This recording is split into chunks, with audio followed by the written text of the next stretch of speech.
Hey, what's up, you guys? I'm back again with another review, and today I'm going to be doing a movie review of the One Love Bob Marley movie that came out.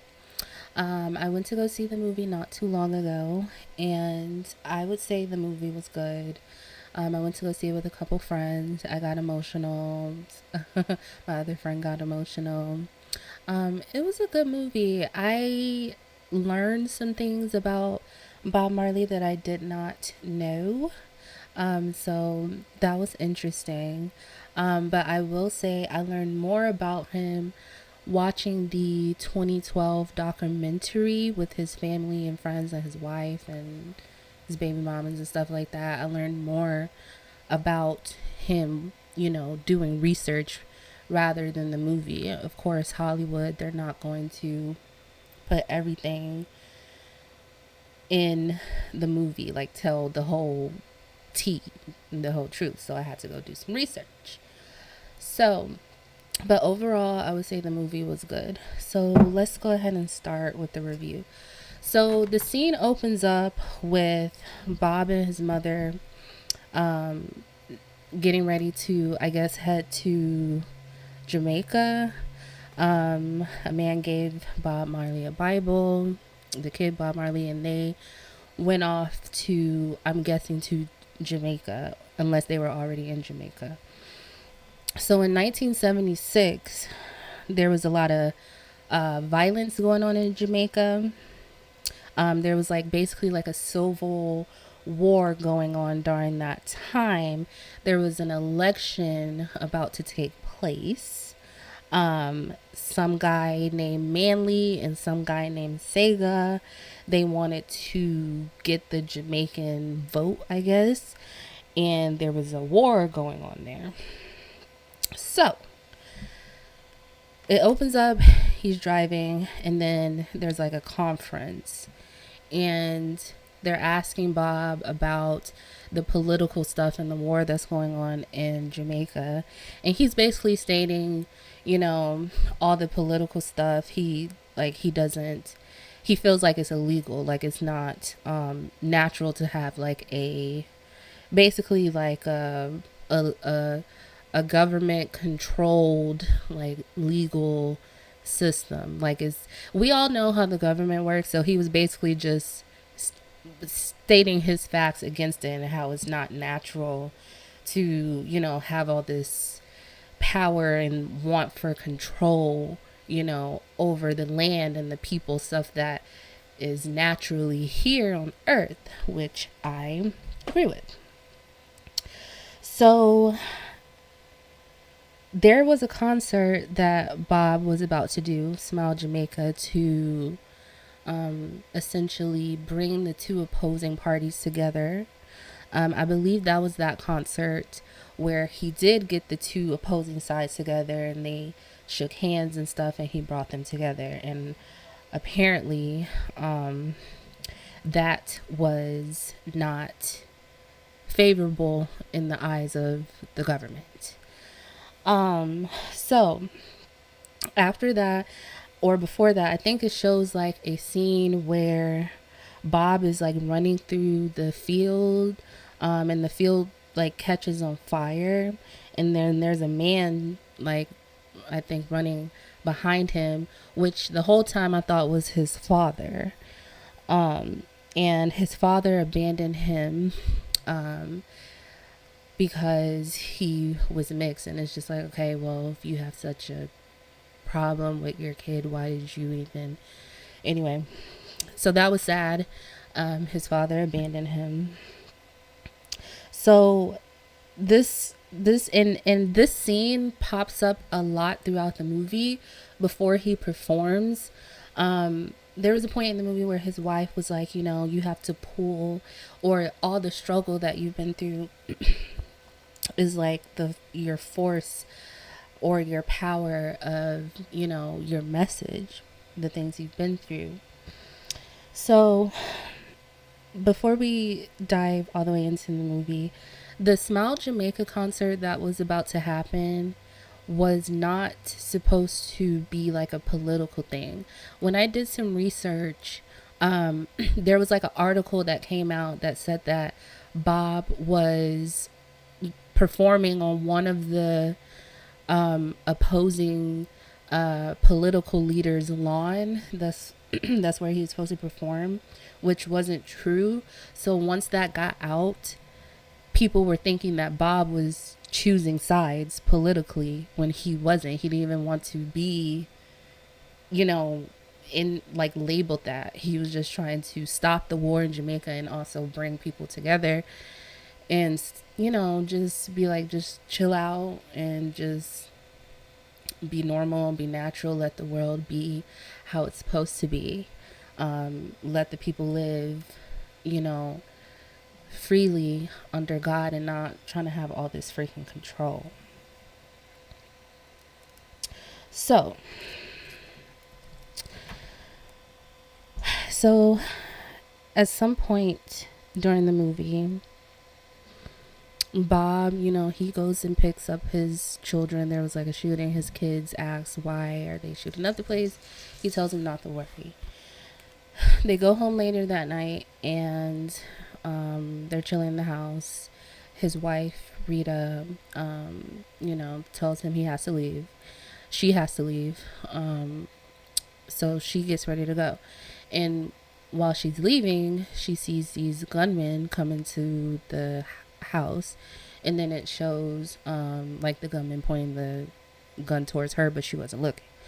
So it goes back to the scene when Bob is in the house with other people. You hear a shot. And Bob was like, what is that? And then that's when the gunmen come in and shoot everybody in the house. And everybody survives by the grace of God. And to me, that just goes to show you that God is real.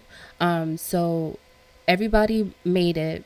Rita was saved by her dreads were really thick and they basically stopped any serious damage to her. And that part, it just made me think, you know, I've heard people say, oh, you know, Bob, he was a puppet too, just like everybody else in the industry. I don't believe that. I strongly don't believe that. I feel like Bob was not a puppet. And that's why those gunmen that came in there, when I did my research, those people were paid allegedly by the CIA to come in and do that because they were mad, like I just said, because they thought that Bob was taking sides and they weren't with the whole message that he was trying to put out, because them not him trying to get people to come together and not have a war would stop their plans with money and control of the people, and they weren't having that, just like they do with everyone else who tries to, you know, fix things in the world. It's just America specifically. Like I've just noticed, they don't just look at the state of the world now. Okay, everything might be cute and whatever, but not really. Not really. There's a lot of corruption. They poison our food and our water. There's not even a law that says that we have to pay taxes, but we do. If you're rich, you can get away with stuff. The laws are not fair and they're not upholding, and whoever made it was just no. So those gunmen were paid to come in and do that. So they go to the hospital, you know, everybody's fine. Bob then he's conflicted about performing this concert, this Smile Jamaican concert, which they were trying to stop with hiring those people that came in and was trying to get rid of Bob and everyone in there. So he was conflicted on whether to still do the concert or not, because he felt he was hurt that, you know, his people would do that to him and the people that he loved. And, you know, of course, he was worried about being a target at the concert. So the people around him were saying, hey, this is what they want. They don't want you to perform, and you should, because the message is more important than getting out there. When I did some outside research, so he did decide to do the concert. They go to the concert, but when I did my research, he had like hundreds of people come with him to the concert. They were surrounding him to like protect him for anything. So he goes, and he's like hallucinating the guy who was ordered to, who shot him basically. And he shows like the scar that he got at the concert, of when he was attacked. And his wife Rita, she came actually, she left the hospital and she came to perform with him. I don't know if that was the same night she got the hospital or when, but she came to perform with him, and he performed, and they got their message out like they wanted to, which was a message of coming together and peace. And after the concert, Bob tells Rita, I want you to go to America with my mother because it's not safe here. So he sends her there with the children, and he, I believe, goes to London.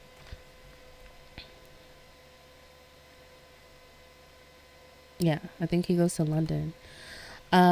So while he's in London, he's working, and I noticed like when he was talking to Rita on the phone, and they kept showing this girl, which is Cindy Breakspear, one of his baby mamas. They kept showing her throughout the movie, but they didn't give her no lines. So I'm just like, why even put her in the movie if you're not going to give her no lines? Like, what's the point? I get that she's his baby mama and she's the mother of Damien Marley, but why even put her in there if you just, if she ain't got no lines? That was kind of confusing to me. So when he's talking to her on the phone and they show Cindy, he's telling Rita that he needs her to be able to continue to work because that's his wife. He loves her. So at the same time they're showing Cindy, he's on the phone with Rita telling her that, you know, she needs him. So she comes to see him, and he's playing a guitar, and she gives him encouragement to, you know, just keep going. So after that, they show a scene of Bob recording songs like Jammin', which is one of my favorite songs by Bob. So they show that he's recording the music. They also show I Shot the Sheriff throughout the movie. So each time before he goes and performs, they show like a painful scene from his life, like when he's running and the field catches on fire, and like this dude on the horse, which I thought was his dad the whole time, just comes and just sits there basically. Or they show like a scene of him like getting attacked by the hit people. So they show that before he performs each time. And they show a scene where he's talking to like an older man, and Bob is basically saying that, you know, his father abandoned him. And the guy is just like, the older man he's talking to is like, if your family won't accept you, Jah will. And Jah is God and Rastafarianism. So I think that was around the time that Bob turned into a Rasta. I don't know. I think he converted to that sometime in his life. So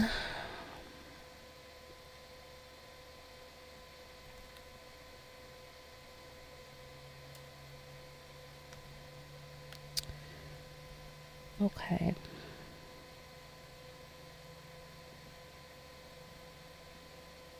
So the pain from his father and the pain from people not accepting him in Jamaica because he was mixed, and the things that's happened to him throughout his life, I believe was a place of where he pulled his emotions from, and not just that, just him, you know, his religion and his beliefs of unity and things like that. I feel like he pulled a lot of emotion from those places when he was performing. And he did that in order to heal the world and prevent the bad things that's happened to him in his life from happening to others. Okay. So,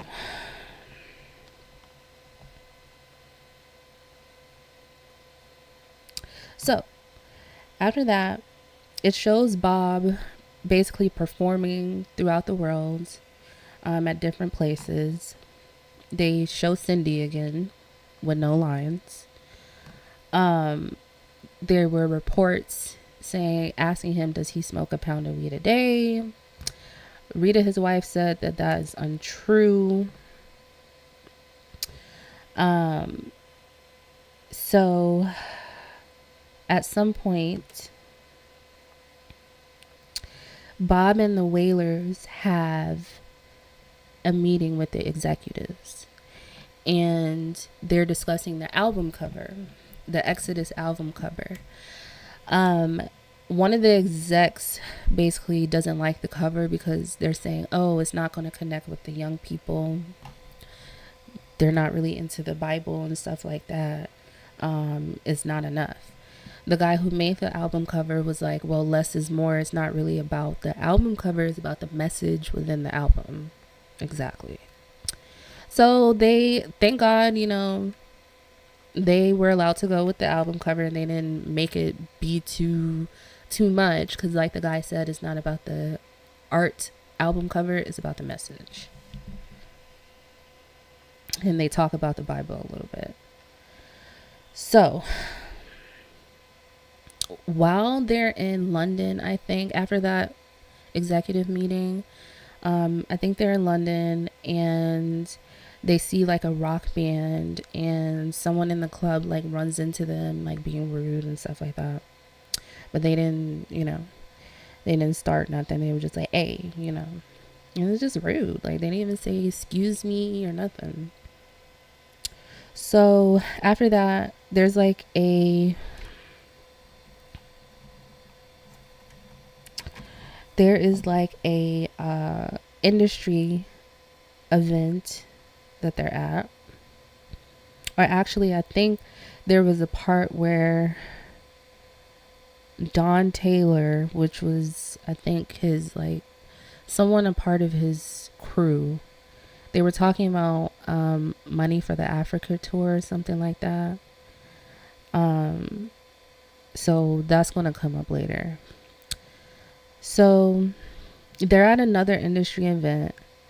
Bob and Rita are introduced to the people at the event, but I kind of noticed they were like, oh, well, this is Rita too, like dismissing her. But so while they're at that event, Bob is in a separate part, Rita is in a separate part. Rita's talking to this man, and Bob sees her, and he goes up to her, and he's like, who's that? And she's like, oh, he's just some producer. He wants to make music with her and her band members, which were called the I3s.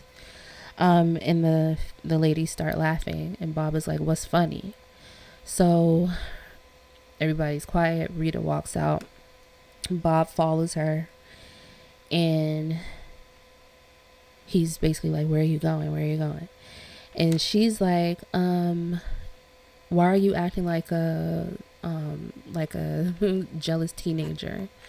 And he's like, you don't think I know about your man in Jamaica? And she was like, I need more than this touring, this money, you know, going to Paris, things like that. I don't get anything out of this, because Bob had multiple women. Now, I think Bob, I feel him spiritually. Like, I love him. Like, I feel him. I feel his energy. I did tarot readings on him. I feel like he was a good man, but I don't feel like he was a good husband because he was married to Rita. And he had, 11 kids with 8 different women. He had 3 kids with Rita and then 1 with the other women. So he had plenty. He was doing his thing. And Rita was basically saying, like, I do everything for you. I even take care of your other children. Like, you stepped out multiple times and I take care of your kids. And of course, I'm going to go do me because you have 8 kids with 8 different women and we're married. Now, when I did my research and I saw an interview with Rita, she said that she did not leave him because she had so much respect for the movement and what he was doing for the world. And she felt like, you know, the mission was more important of getting their message out and things like that. So she stayed with him, and she said she loved him. Bob Marley's mother said that he loves Rita. She was the wife. So they're arguing about that. He's like, I take you to Paris. You don't like it? You don't like going to these different places? She's like, I don't care about that. I care about you. And you need to see who really loves you. And that's when she goes and spills the beans, saying that Don Taylor is basically signing deals in the dark, basically stealing money, things like that. I guess that's the first time he heard it. So she told him that. So Rita walks off.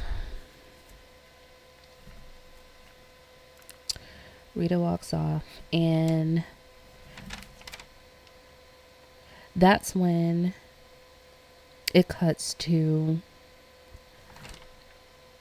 I believe, a scene where they're walking towards the bus and Bob is talking to Don, or that may have been before the blow up with Rita, because he was calm when they were talking about the tour to Africa, and Don was saying, oh, I can try to get you more money, and Bob was like, it doesn't matter about the money, it's just about reaching the people. So I think that may have been before him and Rita had got into it. So yeah, so during the missed the part during the scene when they were talking about the Exodus album cover, they were also talking about the Africa tour. Well, Bob was asking, hey, did you get the tour for Africa lined up? And they were telling him, no, we have tours or shows lined up for you in the UK or the States. And Bob was just like, okay, but we're gonna get Africa done too. And during the research I was doing, I found that a lot of his concerts were in like the UK and the States and stuff. He did have some in Jamaica, but I don't know if he was under a label or not. I'm not sure. But whoever was planning his tours, they weren't doing it in areas where he could reach a lot of Africans or African American people. And when I was doing my own research, they were saying that Bob was like kind of suspicious of that. Like, why is it nobody here that looks like me? I personally think they just weren't trying to get that type of message out to certain people.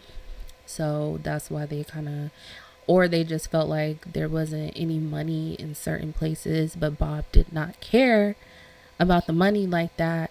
He cared about the message. But the execs, of course, they don't care about the message. They just care about money.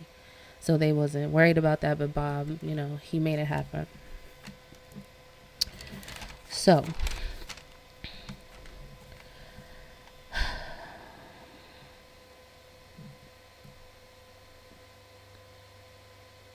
I feel like during the scene when him and Rita was arguing, maybe Bob was kind of getting too inducted into that Hollywood lifestyle, And she told him, she was like, if you swim in pollution, you'll get polluted. Basically telling him, you need to watch out and wake up, you know, because the industry is basically evil.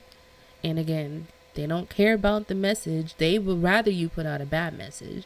But if your music is so good, I guess they'll try to work with you and try to manipulate you undercover, you know, to eventually get you to where they want to be. And if they can't stop you with spreading the message they don't want other people to hear, they will try other ways to take you out, which is what they tried to do in the beginning of the movie. So so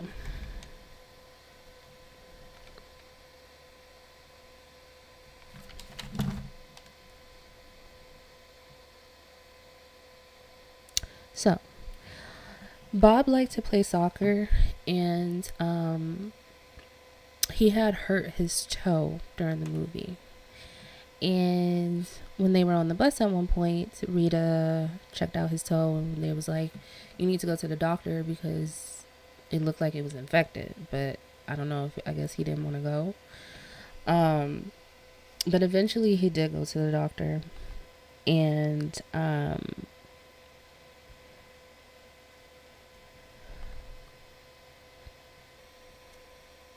okay. So yeah, this is before he sees the doctor. Bob is performing, and at this point he knows about what Don Taylor is doing with the stealing the money. So after his performance, he sees Don, and Bob is like, what did I always tell you? Like, basically, don't lie to me. So he like slapped Don and like kicked him because he found out that Don was stealing from him, like doing shady stuff with the Africa tour. And Bob was like, no, like this Africa tour is not about money. And not only just that, you're lying to me and you're stealing from me. So he proceeds to beat him up. Don is like, I took bullets for you. So Bob is like, he picks up a chair. He's about to go smack him with it, but Rita stops him because I'm sure he's just feeling like, I'm not the one who did that to you. You know, that's not my fault that these CIA puppets came after us because they're evil. So Rita stops him from hitting him with the chair. But this is the real story. That's not what happened in real life. When I watched the documentary with his wife and his friends, they said what happened with Don Taylor was they questioned him for 3 hours, and they would ask him the same questions like an hour later, and if he gave a different answer, Bob would be like, and they would question him in the studio, so they had a recorder. So they would record back when Bob asked him the question the first time, and it would be a different answer, and Bob would smack him up again, like, oh, okay, you lying. And then his friends said that they held Don Taylor out the window, like basically they was like kind of torturing him, I guess, because he was lying to them. And Bob thought that was his friends. And yeah, only people can only take so much. Bob Marley, I feel like, was a good man, a good person, even though he had side chicks and stuff like that. You know, I don't know what the Rastafarian religion, I don't know if all of them like is okay to have multiple wives or not, but I've seen interviews where Bob was like, oh, he feels like he's entitled to a lot, like all the women. Like, I feel like a lot of the women said he was very charismatic. He would be like, oh, the woman is the creation of life, just, and I feel like he meant it. He meant those words that he was saying. But I feel like he had game, but it was true game. It was like, I feel like he was, truthful. He wasn't trying to play. And Rita said out of her own mouth that anything that he's did, all the children he's had, she didn't find it out from no one else but him. He would come to her and tell her what was going on. So I don't know if they had an open relationship or not. When I watched the documentary, Rita's kids said that she would not she didn't like react or anything like that, but you can tell she was sad because, you know, her husband is out doing whatever he wants and he's not even basically like like he's not being a good husband. But she stayed because she loved him and she did her own thing too. But she respected the movement and the message so much that she stayed with him. Now, one thing I don't I don't like is he made a song for Cindy, the girl that they kept showing throughout the movie. But because Rita worked with him as like one of his singers, so he asked her to sing this, like help him sing on the song that he made for another female. Now this came out of Rita's mouth on the documentary I saw, and I was like, no, he did not ask her to make a song about another woman. I would have been like, hell no. And I don't think she did. Like, why would you even ask her that? And he begged her. So Bob, he had the women. That's one thing about him. It was just like, boy, bye. I would have been like, no, I'm not saying no. That's not about no peace. Okay? That ain't about no peace. I'm not singing no song that you made fun of female. No. So, after he beats up Don Taylor, Bob goes to see the doctor, and that's when they give him the diagnosis of melanoma cancer. They asked him if he had a history of it in his family. He said no, but he has a European dad, and that's where it came from. His wife said, yeah, it came from his European side. Not sure. What I did hear was someone came around Bob Marley and gifted him a pair of Converse shoes because he liked to play soccer. And when he tried them on, there was a needle inside of one of the shoes that had a bunch of toxins in it that poked his toe that he got the cancer in, and it spread throughout his body. That's one thing that I did read when I was researching. They said that the person who did it was a CIA agent. He confessed on his deathbed that he did that. He put like a toxic needle inside of Bob Marley's shoe that contributed to his cancer that spread throughout his body. I did a tarot reading on Bob, and what I got was there was someone around him that he trusted that was giving him bad advice when he was already sick. I didn't get anything about the shoe thing, but I believe the CIA can do stuff like that. I mean, they're poisoning us every day through the food, through the water. I'm pretty sure they can do that. And my reading was just like either the doctors or someone he went to was giving him bad advice or giving him bad things that was making his condition worse.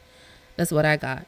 And then after I did my reading and I researched, there were other people saying that too. There was people around him that was giving him bad advice on purpose. So that's really sad. Rita comes to see Bob after he gets his diagnosis. I'm guessing Bob never told Rita what was going on with him. He asked her if she talked to his mother, and she said yeah. And I'm guessing that's where she found out. And she's like, why didn't you tell me? He's like, I don't want to like bombard you with issues and stuff like that. And Rita's just like, no, like all I ever want is to care about you and to take care of you and to help you. So Bob apologizes to Rita for what happened at the club. Rita throws it under the bridge and she says she just wants to help him. There's bigger things they need to worry about. Then Bob shows her a ring that an Ethiopian prince gave him. And he starts to wonder, how can he bring peace to the world when he can't bring any peace to himself because of all the struggle that he's been through. It's like every time there's always something being thrown at him. And he said he's been struggling since the day he was born. And Rita tells him that his struggle is the source of his power, and that God, will always protect the anointed. Which brings me back to when those CIA appointed gunmen came and ran through his house. God protected everyone at that time because he knew that Bob wasn't done with what he was supposed to do on this earth yet. He was not done. So God really, protected everyone in that situation. And that was just very touching and spiritual to me, because they try to make you think like things like dreads and stuff like that is bad, or it's whatever you want to say. But that helped save Rita. Like, people need to look into history and see how things have been flipped and reversed to try to make things seem bad, or just try to flip the truth, and it's just crazy. So Rita also tells him that sometimes the messenger has to become the message, which Bob Marley, definitely, his message still rings loud today. So there's another fire scene with young Bob running, and the man on the horse stops, and he gives him the ring that the Ethiopian prince gave him. I believe that this man on the horse, at first I thought it was his father, but at the end, I believe it was Haile Selassie, which is basically like the coming of Jesus Christ, I believe, in Rastafarian culture. So Haile Selassie, which I think that's who that was, gave him the ring and tells Bob that he's his son now. And he's like, it's time to go home. So Bob goes back to Jamaica in 1978. He goes back to his home where the attack happened in the beginning of the movie. The man who shot Bob comes back in to apologize to Bob and ask Bob for forgiveness. And Bob tells him he forgives him, and he tells him he carries no vengeance in his heart, and he can only redeem that man can only redeem himself by himself. Basically saying you have to forgive yourself. You have to work on yourself. And in my mind, it's just like the fact that you're so weak that you got the CIA to get in your mind to take down a man that's doing nothing to you, and that's doing a lot of stuff for the world and the innocent people in that house. You need to go pray. You need to figure out what's going on. So after that, Bob's son is just like, who's that man that came in? And Bob is just like, it's just a man that came to see your father. The grace, the forgiveness, the lack of revenge from Bob. That's, a lot of people would not be able to do that. But I honestly feel like Bob was one of those people sent from God to convey this message of peace and unity, And he wasn't perfect. Like I said, he beat up that guy. Like, people are only going to take stuff for so long. Like that song, I Shot the Sheriff. I didn't used to like that song at first because I thought he was just, saying, oh, like, I shot the sheriff. But once I dug into the lyrics and I found out what he was talking about, he wasn't just saying just lay down and take whatever. Like, in I Shot the Sheriff, they were saying that he shot a sheriff or a deputy or something like that, but he didn't.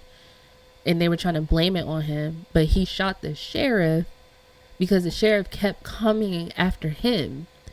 And one of the lyrics in the I Shot the Sheriff song is, every day the bucket go, I'm saying it in not patois. He said, every day the bucket goes to the well. One day the bottom is going to drop out, the bottom of the well, which basically means you keep taking this bucket to the well.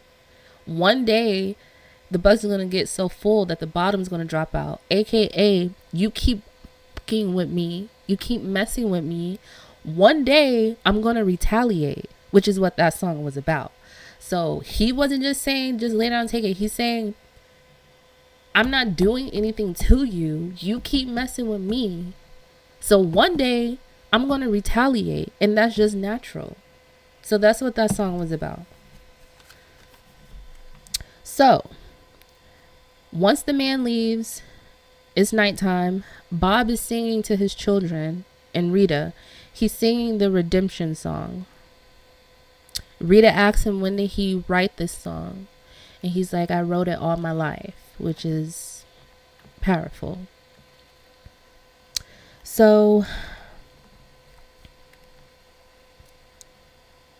an interviewer is asking him if he's angry and scared for his life while in Jamaica to perform. Because I think at the end he performs one more time. And he says no. He felt like he wanted revenge, but Jah said no. He says his life isn't important. His life is for the benefit of the people, helping them and helping the world, and that he has hope in the world. And this is the last concert before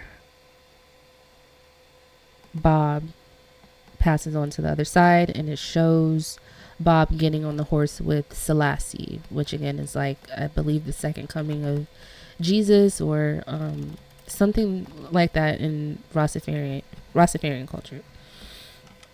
So the movie was really good. That was the end of the movie. The movie was really good.